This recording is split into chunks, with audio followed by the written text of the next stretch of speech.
I remember the sharp sting of hope in my chest the moment Mom's name lit up my phone. Cake ideas? It was like an electric pulse, brief, unexpected, and utterly confusing. I paused, finger hovering over the screen. Could it really be real this time? Or was it just another scene in one of those cruel little revenge stories they used to play on me? The truth is, birthdays in the Jameson household were never simple. Growing up, mine felt less like a celebration and more like a performance, where my pain was the punchline. Every year I braced myself, half expecting a plate of cold shoulder and half wishing for even the smallest flicker of genuine kindness. But this year was supposed to be different.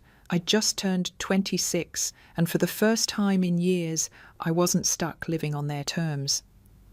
2 years ago, I'd left home, armed with nothing but determination, a modest freelance graphic design business, and a stubborn belief that I could build a life in my own image. I'd scraped by on late-night client calls and ramen noodle dinners, decorated my tiny apartment with thrifted finds, and slowly pieced together a sense of worth that didn't depend on their approval. Still, I carried a quiet tremor of insecurity whenever I thought about going home. In my mind, I saw Mum's polite smile that never quite reached her eyes, Dad's polite nod before he turned back to his lawn, and Melanie, my sister, the golden child, flashing that perfect grin and whispering, "Get ready. You'll never forget this one." It started a week before my birthday. On Monday, I found a small card slipped under my apartment door. "You're invited to your surprise party, Saturday at 2 p.m. Be here or be left behind." No signature, but I recognised Mom's loopy cursive. My breath caught at the words. Was this her way of apologising for the last 10 years, or was it a trap? On Wednesday, Mom called me every single morning. "What flavour of cake do you want?" she chirped. "Chocolate? Vanilla? Carrot?" I almost laughed. It felt bizarrely heartwarming. Later that day, I got a text from Melanie. "Dress up nice. This is going to be unforgettable." I stared at it, my heart pounding. Melanie, who once bragged to her friends that she had no idea what I did for a living. Melanie, who posted a picture of me in high school on her Snapchat story with the caption, "Is this how my loser sister looks today?" And now this. Thursday afternoon, Dad, who usually only spoke to tell me my hair was too long, sent a message. "Be ready by 2 p.m. Saturday. Dress up." No emojis, no explanation. That terse line felt more ominous than comforting. By Friday night, my nerves were frayed. I checked my reflection in the hallway mirror. Dark circles under my eyes, a pale face that still bore the remnants of last-minute freelance deadlines. I rummaged through my closet and pulled out the blue dress I'd bought with my own savings, a simple knee-length number with a sweetheart neckline. I'd never worn it. It felt like a promise to myself. You deserve a little celebration too. I ran my fingers over the soft fabric and imagined how it would feel to twirl in it, to finally dance on my own terms. That night, I barely slept. In my dreams, the walls closed in around me, and I heard laughter, sharp, unkind, echoing off empty barn walls. I woke up drenched in sweat, heart pounding. When my alarm buzzed at 7 a.m., I forced myself out of bed and made a cup of coffee stronger than rainwater, hoping to drown the knot of dread twisting in my stomach. Saturday arrived with a bright, mocking clarity. The sun streamed through my blinds as if the world was celebrating someone else's perfect life. I spent the morning meticulously curling my hair, applying just enough makeup to look polished without seeming staged. I even rummaged through my jewellery box and found the delicate silver locket my grandmother gave me when I turned 10, a locket I haven't worn in years. I clipped it around my neck and whispered, "Here's to you, Grandma." At 1:45 p.m, my phone buzzed with a location pin.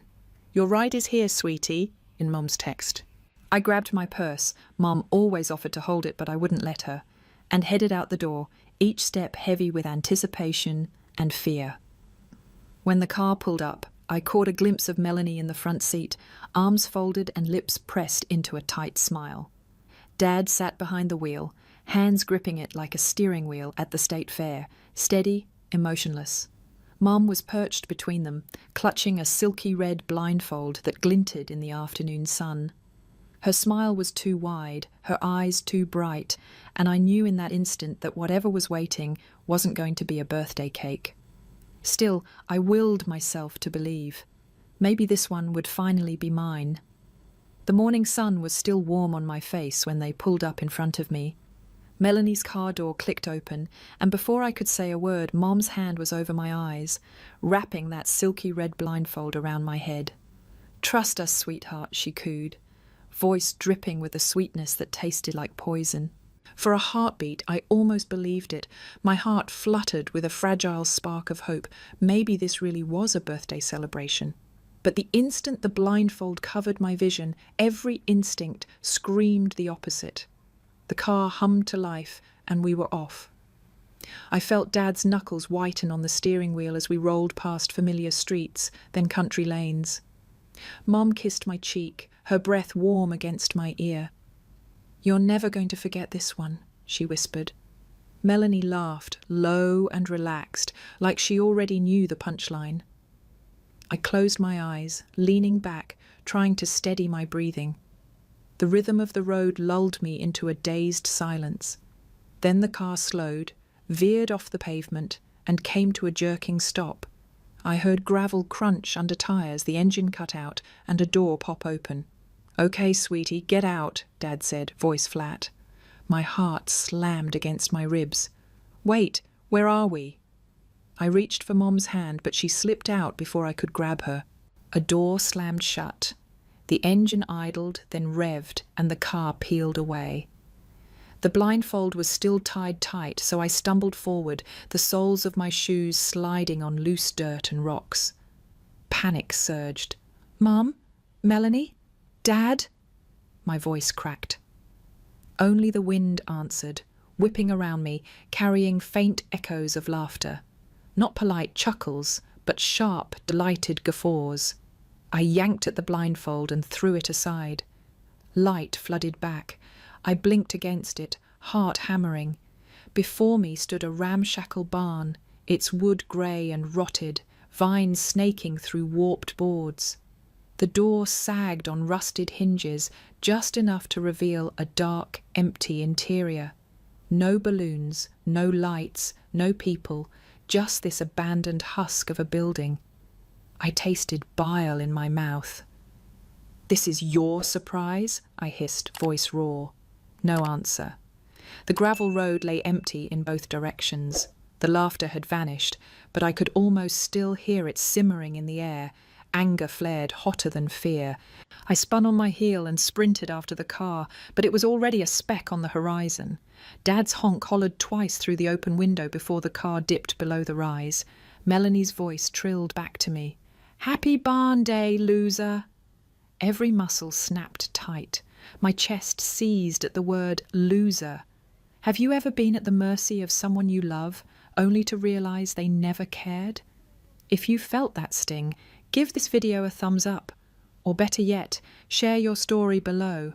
You're not alone. I glanced at my phone in my purse. Mom had offered to hold it. Of course she did. I'd chosen to clutch it tight. It felt like the only link to the world beyond this horror set. My fingers trembled as I unlocked it, scrolling through messages, but no one had reached out. Not Dad, not Melanie. My screen lit up only with empty notifications. I swallowed hard and forced myself inward toward the barn's yawning doorway.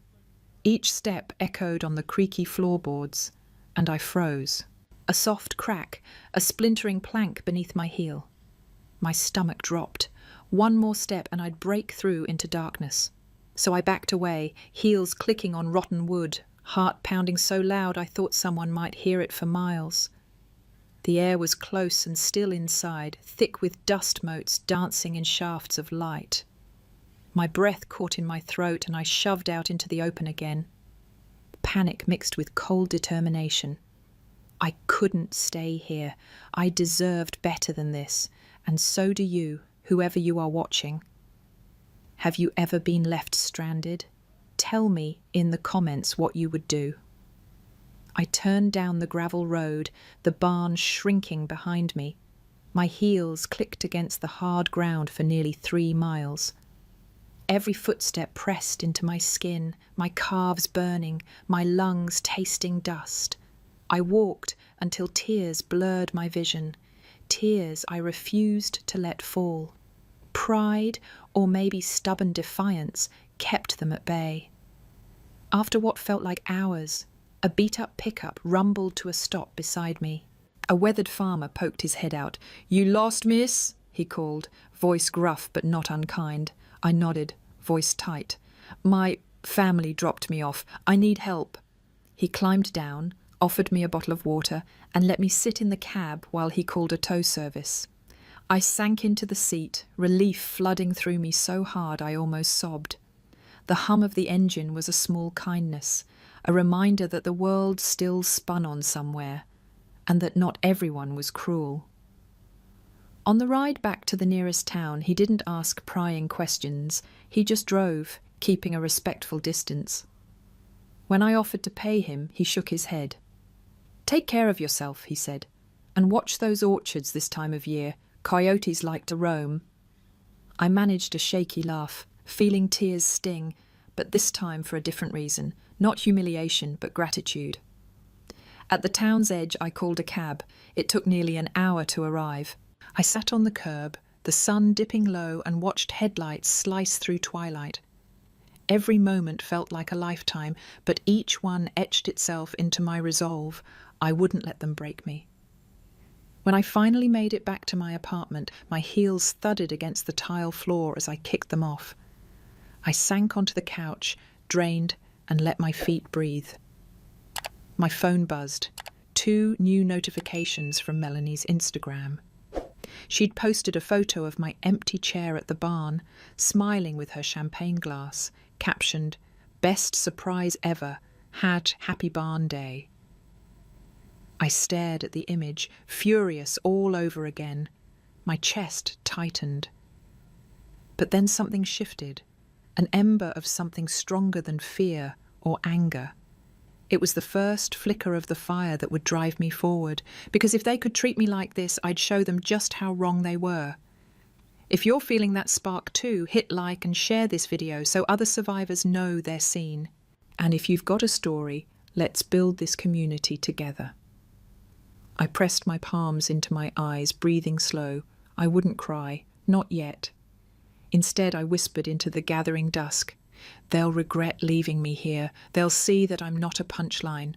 And in that quiet moment, I made a promise to myself and to every one of you watching that this was only the beginning. The next morning, I woke to the soft glow of sunrise creeping through my curtains. My head throbbed with coffee withdrawal, but I forced myself up. There was no rest for the restless. Every instinct urged me to hide, to crawl back under the covers and pretend none of it had happened. But the barn prank had gone too far, and something inside me had shifted. I refused to let it define me. I slid into my favourite hoodie, one with a faded logo from a tiny design conference I'd attended, and grabbed my laptop. I needed facts. I needed evidence. While the world had laughed at me, I would arm myself with proof of their cruelty. I opened Instagram and scrolled to Melanie's post. A carousel of smug selfies, the abandoned barn in the background, champagne flutes raised. Comments poured in, LOL, best prank ever, your poor sister, and worst of all, heart emojis from people who knew me. Heat rose to my cheeks, my pulse hammered. I could feel the collective mockery, like 1,000 eyes piercing through my screen. But I clicked through, carefully, deliberately, taking screenshots of every comment, every hashtag happy barn day, #loser birthday, every cruel remark. This wasn't just my humiliation. This was proof of their complete disregard for my humanity. It was only when I reached the last slide, where Melanie tagged Dad and Mom with a winking face emoji, that chills ran down my spine. They were proud of it. He'd given her the privilege of tagging him. He'd laughed so hard he felt the need to share it with his friends. My stomach lurched. I closed the laptop with a snap and glared at the wall. "It ends now," I whispered. I spent the morning drafting an email to Melanie, Mom and Dad. I detailed each step, from the trap of sweet text messages to the cruel abandonment to the global broadcast of my shame. I attached the screenshots and a demand for an apology, one that would be posted publicly on Melanie's Instagram story with equal prominence to her prank. But when I hovered the cursor over send, doubt crept in. Would they even care? Would they simply ignore me? Frustration bubbled up, and I shoved the laptop away. Instead, I grabbed my sketchbook and began working on a logo concept for the retreat I was going to open. Barnlight Retreat. The name came to me in a flash, light that grows from something dark, just like my plan to transform pain into healing. I doodled a stylized barn silhouette with rays of sunlight bursting through the cracks. My hands moved quickly, finding solace in creation rather than confrontation. By afternoon, my thoughts turned back to my grandma's lake house deed. I rifled through a small filing cabinet and pulled out the worn envelope. The inked signature of my grandmother felt like a lifeline. I traced her name with my fingertip. She had believed in me. Even if my parents never did, she had. I let out a shaky breath and tucked the envelope into my jacket pocket. A loud ping interrupted my reverie. My phone lit up. A private message from Ava, my cousin on my mom's side. "Are you okay? Mom is freaking out. She's getting calls from her friends. They think she's crazy. You planning something?" Ava's name, soft, kind, untouched by the bitter tone that ran through my immediate family's messages, felt like a breath of fresh air. I hesitated, then typed, "I'm fine. Thanks for checking." I didn't tell her my plan yet. I didn't want her caught in the crossfire, though part of me wondered if I should let her know, just in case. Later that day, I sat at my little dining table, a spread of renovation quotes in front of me, contractor estimates, permit applications, paint swatches. The lake house needed work, roof, windows, plumbing. It would cost more than I had saved in my business account, but every dollar felt like an investment in my own dignity. I closed my eyes and pictured the retreat. Women gathering in a light-filled barn turned sanctuary, sharing stories, forging solidarity. I pictured the barn's decayed walls replaced with whitewashed boards, soft curtains, plush seating areas, and natural light flooding through skylights. My phone buzzed again. This time, a notification from the tow company that saved me yesterday. "Hope you're doing all right. If you ever need a safe ride again, let us know." My chest tightened. The world still had kindness left in it. I stared at the message, grateful for the stranger pioneer who had rescued me from that lonely road. It buoyed me, reminded me why I was doing this. As evening fell, I drafted a short video script, my own raw confession. I set 30 seconds aside for a hook. Have you ever been abandoned by the people who are supposed to love you most? I was, and today I'm going to show you how I turned my darkest moment into the spark that lit my fire. I practiced in front of the mirror, testing different intonations until the words felt honest. Then I picked up my camera and filmed a quick clip, my heartfelt face, eyes glistening with vulnerability, voice steady with resolve. I posted it as a story on my personal Instagram without filters or fancy editing. For anyone who's ever been left alone in the dark, you're not a joke. I watched as a few friends sent support emojis. A handful replied with "We love you" and sending hugs. A small ripple of solidarity formed. I allowed myself a brief smile. Even if my family refused to see me as human, others did, and that made all the difference.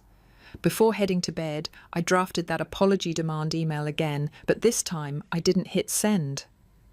Instead, I saved it as a template.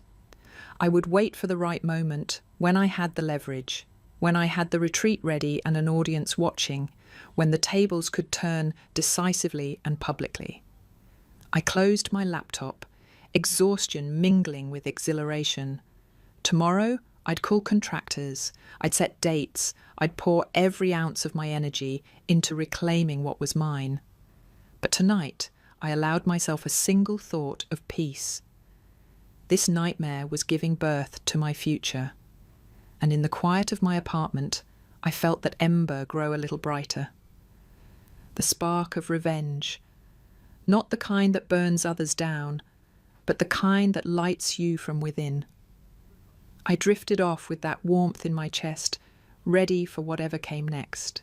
I stood in front of the old lake house with the wind catching strands of my hair and the contractor waiting silently beside me. The key was cold in my palm. For a second I didn't move. This place, it had been my grandmother's heart, the one space in my childhood where I felt safe, even if only during those 2 precious summers I'd spent here. She'd left it to me when she passed, tucked away in her will like a secret gift, a piece of her soul she chose to give directly to me and no one else. And until now, I'd never had the courage to come. But after that barn, that post, that smirking caption from Melanie, I couldn't stay small anymore. I finally slid the key into the lock. The door creaked open like it hadn't been touched in years. Dust motes shimmered in the sunlight, slicing through the high windows, and the air smelled of pine, paper, and a ghost of something floral, maybe her favourite soap. The contractor cleared his throat gently. "Ms. Jameson, want to walk through?" I nodded. "Yeah, let's get started." Over the next 2 hours, we moved room by room. The plumbing was functional but outdated. The wiring needed replacing. The porch was weather-worn. The barn, oh yeah, there was a barn in the back, was almost falling over. But I didn't flinch. I took notes. I nodded. I imagined. In every cracked tile and warped beam, I saw potential. This wasn't just a property. This was going to be my answer to every moment I'd been silenced, mocked, erased. When we finally wrapped, the contractor asked, "You said you wanted this place to be a retreat?" "Yeah," I said slowly. "A wellness retreat for women. Specifically for those who've been emotionally abandoned by family. It's going to be called Barnlight." He chuckled lightly. "Clever. Sounds peaceful, but strong." That's exactly the tone I was going for. Over the next few weeks, I poured everything into this place. Money, time, muscle, emotion.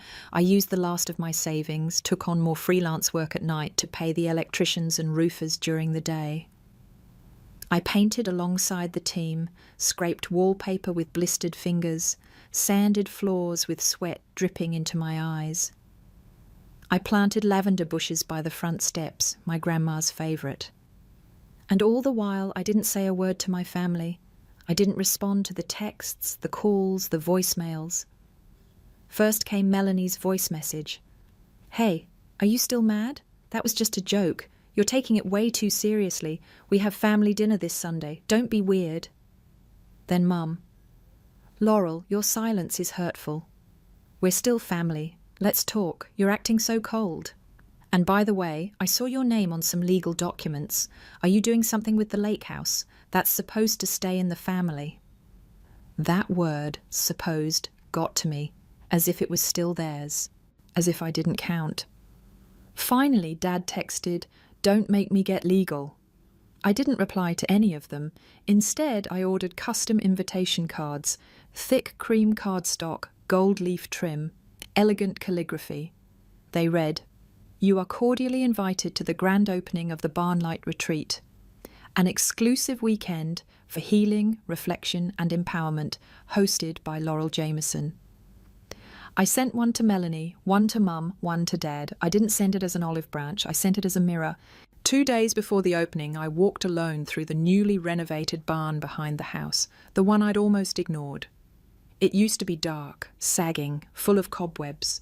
Now it was bright, warm, string lights wrapped around the beams, meditation pillows arranged in a perfect circle, a table held pitchers of herbal tea and a vase of sunflowers. I looked up at the crossbeam that nearly collapsed when we first arrived. Now, sanded smooth, it bore an engraved sign, "Your pain is not a punchline." I ran my fingers across the words. they still made me tear up. For so long I thought I had to earn their kindness, prove my worth, shrink myself into the version of me they could tolerate. But standing in that space, surrounded by something I built, I realized I didn't need their approval. I never did. They chose to throw me away. I chose to grow. On the evening before launch, I stood on the back porch of the lake house, sipping tea as dusk settled over the trees. My phone buzzed again, texts from other attendees saying they were on their way, excited, nervous. One message read, "I've never been somewhere where women like me are welcome. Thank you for creating this." I held the phone to my chest for a long time, heart aching in a new, powerful way, not because of pain, because of purpose. Tomorrow I would face them, but tonight I let myself feel the quiet. Tomorrow they'd see what the joke built, and I'd be ready. They arrived just after 10 o'clock a.m., exactly as expected, early enough to pretend they cared, but late enough to act like it was an inconvenience. Their car crunched along the gravel drive, sleek and smug. Melanie stepped out first in oversized sunglasses and expensive flats. Dad followed, jaw clenched like he was bracing for court. And Mum, she held a gift bag, probably from a clearance rack, and a smile that didn't touch her eyes. I stayed on the porch in silence, tea in hand, flanked by 2 retreat coordinators. The wind was soft. The lake shimmered behind me. I didn't flinch, didn't wave. Melanie gave a tight laugh. "Wow, you really went all in, huh?" Her eyes flicked over the grounds. "Cute. Is this where you hold your pity parties?" Dad stepped forward, already puffing up like he owned the place. "You've made your point. You're upset. But dragging the family through the mud in public, that's too far, Laurel." Mum sighed, stepping beside him. "Honey, let's not make this worse than it already is. Let's just talk, inside." I studied them for a long moment. 3 people who hadn't apologized, who had laughed while I stood abandoned in dirt and weeds, now standing here, demanding civility. "No," I said finally. "We're not going inside. You are." They blinked. "I've prepared something," I added. "It's part of the experience we offer guests, called empathy reversal. You wanted a tour, right?" They hesitated, but curiosity or pride got the better of them. They followed me down a stone path that curved toward the renovated barn in the back. When we reached the door, 2 staff members greeted them with polite smiles and offered each of them a silk blindfold. "What is this?" Dad barked. "Just trust me," I said, echoing Mom's voice from the car weeks ago. Reluctantly, they slipped the blindfolds on. I guided them inside. It was dim, quiet. The wood creaked under their feet, purposely left slightly uneven to recreate the texture of the barn from that day. I walked them into the center of the space and let silence settle. Then, softly, I said, "This is where you left me. Alone, blindfolded, on my birthday, for a joke." They stood frozen, the air tight around them. I continued, voice steady. "You called it Freedom Day. You posted it online. You turned my pain into entertainment. So today you stand where I stood, just for a minute." I removed their blindfolds one by one. Mum blinked, lips parted but silent. Dad looked angry, but beneath it, unsettled. And Melanie? For once, she looked small. "You didn't just forget me," I said. "You made sure I felt disposable." They didn't deny it. I stepped back and gestured to the engraved beam above them. "Your pain is not a punchline." And for the first time, I saw it land. Not loud, not dramatic, just real. That was enough. Tomorrow they'd be banned, but today they'd remember. The next morning, sunlight spilled across the porch like a blessing. I stood barefoot, sipping tea from my favourite mug, the one with a crack down the handle, just like me, flawed but whole. The breeze off the lake was calm, cool. For the first time in a long time, so was I. Then I heard it, tyres on gravel. I didn't turn around right away. I knew exactly who it was. When I finally looked up, there they were, Mom in pearls, Melanie in a white blazer like she was being featured in a lifestyle blog, and Dad already squinting like the sun itself was to blame for everything. They weren't just here, they were trying. They climbed out of the car in silence. No gift bag this time, just tight smiles and stilted posture. Mom stepped forward first. "Laurel," she said gently, "can we talk?" I raised an eyebrow. Dad added, "You've made your point, but airing family issues to the public, that's unnecessary." Melanie crossed her arms. "And naming it after the barn prank? Seriously, you're literally mocking us." I took a slow breath, walked down one step, then stopped. "You're not here to apologize," I said. "You're here because people are talking. You saw the article, didn't you?" Mom didn't answer. "You read the Northern Living feature. From abandonment to empowerment, one woman's journey at Barnlight. You didn't come for me. You came for damage control." They were quiet now. The porch felt warmer in the stillness. Then the front door creaked open behind me. Dr. Raina Morgan stepped out, our retreat's lead therapist, trauma recovery expert, and keynote speaker. She stood beside me, eyes scanning the three of them. "They're the ones?" she asked quietly. I nodded once. She turned to them. "This is a protected space. No guests allowed who bring psychological distress to our residents." Dad scoffed. "You think we're a threat?" Raina stayed calm. "You left your daughter in an abandoned structure blindfolded and posted it online as a joke. You are exactly the kind of people we help our clients recover from." Melanie stepped forward, voice sharp. "You're insane."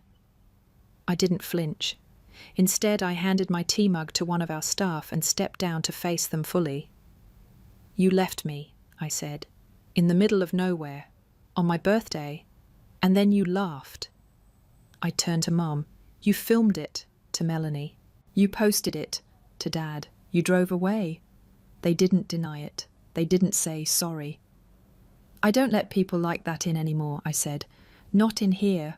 I tapped my chest. "And not here." I nodded toward the house. Security had already appeared at the driveway.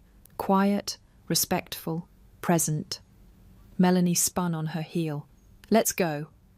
Dad muttered something under his breath. Mom lingered, like she might say something soft, but she didn't. She just followed them. I watched the car roll away down the gravel road. This time I didn't run after it. This time I let it go. That afternoon we gathered in the barn.